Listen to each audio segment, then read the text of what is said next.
Hi everyone, అందరికీ నమస్కారం. నేను మీ అనన్య నాగల్ల. సో ఈరోజు నేను మీ అందరికీ ఒక ఇంపార్టెంట్ విషయం చెప్తామని అనుకుంటున్నాను అండి. ఏంటి అంటే ఈ విషయం నాకు ఎక్స్పీరియన్స్ అయిపోయిన తర్వాత, నా ఫ్రెండ్స్ దగ్గర నుంచి, వాళ్ళందరి దగ్గర నుంచి విన్న తర్వాత నాకు తెలిసింది ఏంటి అంటే this is a very big serious issue. చాలా జరుగుతున్నాయి దీని చుట్టూ. సో నాకు జరిగిన ఎక్స్పీరియన్స్ ఫస్ట్ నేను మీకు షేర్ చేస్తాను. ఏంటి అంటే ఒక 3 days బ్యాక్ నాకు ఒక కాల్ వచ్చిందండి. ఒక కస్టమర్ కేర్ నెంబర్ నుండి కాల్ వచ్చింది. లిఫ్ట్ చేశాను. లిఫ్ట్ చేస్తే వాళ్ళు మీ నెంబర్ని ఒక 2 hours బ్లాక్ చేస్తున్నామని చెప్పారు. నాకు అర్థం కాలేదు బ్లాక్ చేయడం ఏంటి, అసలు ఏంటో జరుగుతుందో తెలుసుకుందామని 9కి ప్రెస్ చేయండి. ఒక ఫీమేల్ మాట్లాడింది. 9 ప్రెస్ చేయండి, ఏంటి ఫర్దర్ డీటెయిల్స్ కోసం అంటే 9 ప్రెస్ చేశాను. కస్టమర్ కేర్ పర్సన్తో మాట్లాడదాము అని చెప్పేసి ఆ పర్సన్ చెప్పాడు, Feb 8, 2024 ముంబై అంధేరిలో మీ దగ్గర నుంచి ఒక సిమ్, మీ ఆధార్ కార్డ్ యూజ్ చేసి ఒక సిమ్ తీసుకున్నారండి. ఆ సిమ్ ఏంటి అంటే చాలా ఫ్రాడ్ కేసెస్ జరుగుతున్నాయి, దాంట్లోంచి మనీ లాండరింగ్ ఆ కేసెస్ అన్ని నడుస్తున్నాయి. సో ఆ సిమ్ బ్లాక్ చేస్తున్నాము. బట్ ఫ్యూచర్లో ఇలాంటివి రాకుండా ఉండాలి అండ్ ఆల్సో మీరు ఇలాంటి స్కామ్లో మీరు పార్ట్ కాదు అని అనుకోవాలంటే పోలీస్ క్లియరెన్స్ సర్టిఫికేట్ తీసుకోండి అని చెప్పాడు. అది లైక్ ఓకే, సర్టిఫికేట్ ఉంటే ఎప్పటికైనా బెటర్ కదా అని చెప్పేసి ఓకే అని చెప్పాను. ఓకే అని చెప్తే అతనే ట్రాయ్ నుండి కాల్ చేస్తున్నాం మేము. సో నేను మీకు పోలీసులకి డైరెక్ట్గా కాంటాక్ట్లో పెడతానండి, వాళ్ళకి ఆన్లైన్లో కంప్లైంట్ ఇచ్చేయండి అన్నాడు. సో అతనే కనెక్ట్ చేశాడు నన్ను పోలీసులకి. వాళ్ళు కనెక్ట్ చేసిన తర్వాత అతను ఏం జరిగింది చెప్పండి అంటే మొత్తం చెప్పాను అనమాట. సో మొత్తం చెప్పిన తర్వాత వీళ్ళంతా ఇంగ్లీష్లోనే మాట్లాడుతారు. This conversation is happening in English. ఎందుకు నేను పర్టికులర్గా చెప్తున్నాను అంటే ఇది ముంబై బేస్డ్ పీపుల్ లేకపోతే నార్త్ బేస్డ్ పీపుల్ చేస్తున్నట్టు నాకు అనిపించింది most of the time. So వాళ్ళు నన్ను ముంబై పోలీస్ స్టేషన్కి రమ్మంటే నేను హైదరాబాద్ నుండి అంటే ఓకే, హైదరాబాద్ నుంచి అయితే ఒక స్కైప్ నుండి ఒక వీడియో కాల్ కంప్లైంట్ ఇవ్వండి, మాకు సరిపోతుంది, మేము యాక్షన్ తీసుకుంటాము, మీకు పోలీస్ క్లియరెన్స్ సర్టిఫికేట్ ఇస్తామని చెప్పారు. ఓకే అని చెప్పాను. స్కైప్ కాల్ చేస్తే రికార్డింగ్ పిఎస్ అనే ఐడి నుండి వాళ్ళు వీడియో కాల్ చేయడం జరిగింది. నాకు ఇచ్చారు ఐడి, నేను ఆ ఐడికి వీడియో కాల్ చేశాను అనమాట. వీడియో కాల్ చేసిన వెంటనే అతను ఏం చెప్పాడంటే మీ మొబైల్లో యాక్టివ్ ఇంటర్నెట్ కనెక్షన్ ఉందా అని అడిగాడు. ఉంది అన్నాను. మీ మొబైల్లో ఛార్జింగ్ ఉందా అన్నాడు. ఛార్జింగ్ ఉంది అన్నాను. అండ్ ఆల్సో మీరు వీడియో కాల్లో మాకు కంప్లైంట్ చేస్తున్నప్పుడు థర్డ్ పర్సన్ ఇంటరాక్షన్ ఏమీ ఉండకూడదు, అంటే వీడియోలోకి థర్డ్ పర్సన్ రావద్దు, కంప్లైంట్ కాబట్టి నేను మీరు ముంబై పోలీస్ సిస్టమ్ ట్రాక్ చేస్తున్నాం కాబట్టి ఇది మళ్ళీ మీ కంప్లైంట్ని వ్యాలిడ్ కంప్లైంట్ లాగా తీసుకోవడానికి ఉండదు అని చెప్పాడు. సో ఐ లైక్ ఓకే, పక్కన ఎవరు మా మమ్మీ వాళ్ళు మాట్లాడుతుంటే వద్దు అన్నాను. హీ టోల్డ్ మీ లైక్ వేరే రూమ్లోకి వెళ్ళి కంప్లైంట్ ఇవ్వండి అన్నాడు. ఓకే అని చెప్పేసి ఒక రూమ్లోకి వచ్చి కంప్లైంట్ ఇవ్వడం స్టార్ట్ చేస్తాను. ఏమేమి జరిగిందో చెప్పాను. అతను వెంటనే ఏం చేశాడంటే వేరే వాళ్ళ ఎగ్జిక్యూటివ్తో మాట్లాడతానండి, మీ ఆధార్ నెంబర్ తీసుకున్నాడు. అప్పటికే ఆధార్ నెంబర్ మీద ఏమేమి నెంబర్స్ ఇంకా తీసుకున్నారు అని చెప్పేసి ఎగ్జిక్యూటివ్ సంథింగ్ ఒక పర్సన్తో మాట్లాడతాను అని చెప్పేసి మా ఆఫీషియల్స్తో మాట్లాడతాను అని చెప్పేసి వాకీ టాకీలో ఎలాగైతే కాపీ దిస్ సంథింగ్ అలా మాట్లాడతారు కదా రోజు, అట్లా వాళ్ళు మాట్లాడుతున్నారు అనమాట. ఈ కెన్ యూ కాపీ దిస్, ఈ మొబైల్ నెంబర్ పైన, ఈ ఆధార్ నెంబర్ పైన ఏదన్నా డీటెయిల్స్ ఉన్నాయా, ఏదన్నా అకౌంట్ నెంబర్స్ ఎవరైనా తీసుకున్నారా అని అడిగారు.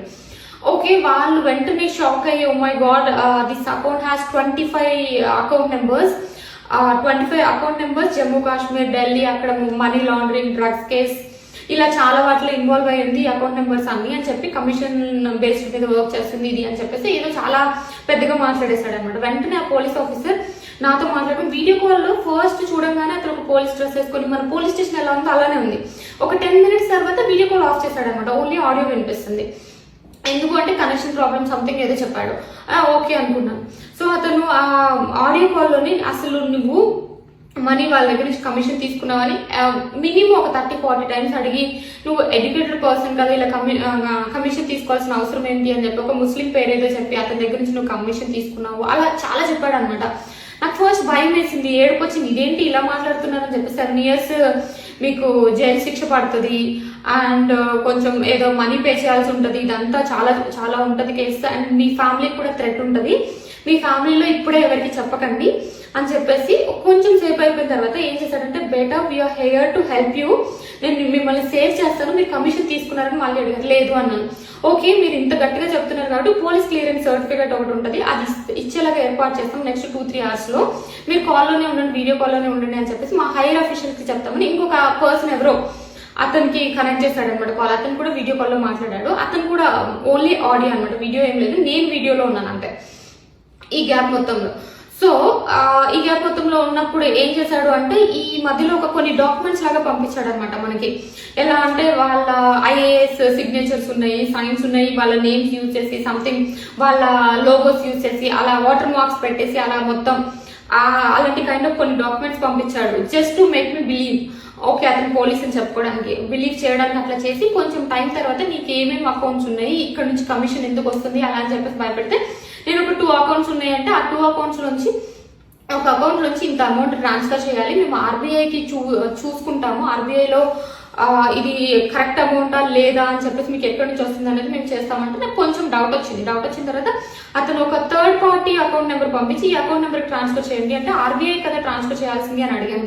అడిగితే మా పోలీస్ డిపార్ట్మెంట్ లో కూడా ఇంత పెద్ద స్కామ్ కాబట్టి పోలీస్ డిపార్ట్మెంట్ లో కూడా ఇలాంటి వాళ్ళు ఉండొచ్చండి, మేము అందుకని సేఫ్టీ మేనేజ్ చేసి ఒక థర్డ్ పార్టీ అకౌంట్ నుంచి మేము ట్రాన్స్ఫర్ చేయమని అడుగుతా అంటే నాకు అప్పుడు కొంచెం డౌట్ వచ్చి నేను గూగుల్ చేశాను, వేరే పర్సన్స్ అడిగాను అనమాట. అడిగినప్పుడు నాకు తెలిసింది అండ్ గూగుల్ చేయడం వల్ల తెలిసింది ఏంటంటే ఇలాంటి స్కామ్స్ చాలా జరుగుతున్నాయి.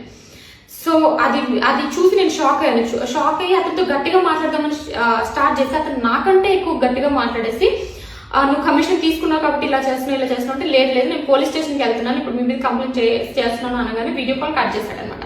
That's what happen. ఇలా జరిగిన తర్వాత నాకు అర్థమైంది, నా ఫ్రెండ్స్తో షేర్ చేసినప్పుడు నాకు అర్థమైంది ఏంటి అంటే చాలా జరుగుతున్నాయండి ఇలా. You have to be really careful. అంటే ఒక్కొక్కరికి ఇలానే కాదు, ఒక్కొక్కరికి ఒక్కొక్కలాగా. ఇప్పుడు నాకు మెయిన్గా అనిపించింది ఏంటి అంటే అమ్మాయిలని భయం, లేకపోతే మీ ఫ్యామిలీ మెంబర్స్ ఎవరో ప్రాబ్లంలో ఉన్నారు మనీ ట్రాన్స్ఫర్ చేయండి అని అడుగుతున్నారు. మాక్సిమం అబ్బాయిలు దానికి భయపడరు, లొంగరు కాబట్టి ఆశ పెడుతున్నారు. లైక్ మీరు ఇంత అమౌంట్ ఇస్తే, ఇప్పుడు ఫర్ ఎగ్జాంపుల్ స్టాక్ మార్కెట్లో స్కామ్స్ లాగా మీరు ఇంత అమౌంట్ ఇస్తే మీకు డైలీ ఇంత అమౌంట్ ఇస్తాము, ఇంత ట్రాన్స్ఫర్ చేస్తామని చెప్పేసి ఆశ పెడుతున్నారు.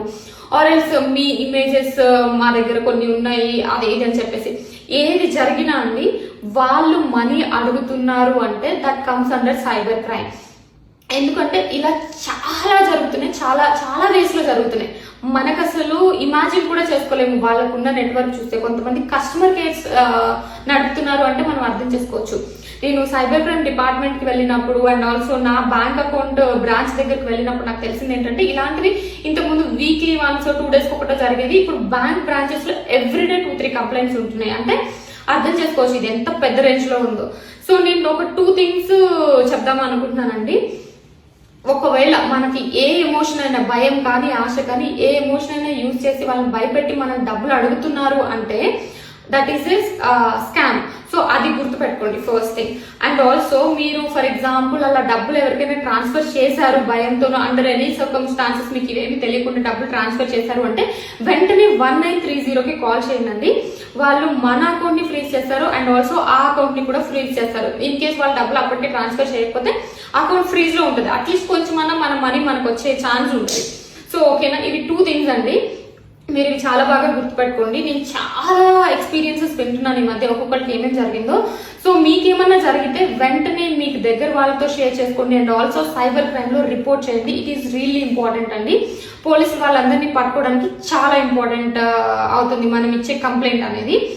సో మీకు కానీ మీకు తెలిసిన వాళ్ళకి కానీ ఇలాంటి ఎక్స్పీరియన్సెస్ జరిగితే కామెంట్ సెక్షన్ లో చేయండి. సో వాళ్ళు బేసికలీ ఒక్కటే వేలో ఏం వెళ్ళట్లేదు, చాలా వేస్ ఉంటుంది, అందరికీ తెలుసుకోవడానికి ఛాన్స్ ఉంటుంది.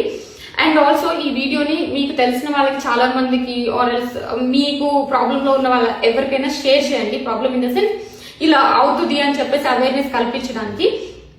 సో అది మనందరికీ యూజ్ అవుతుంది. Thank you so much.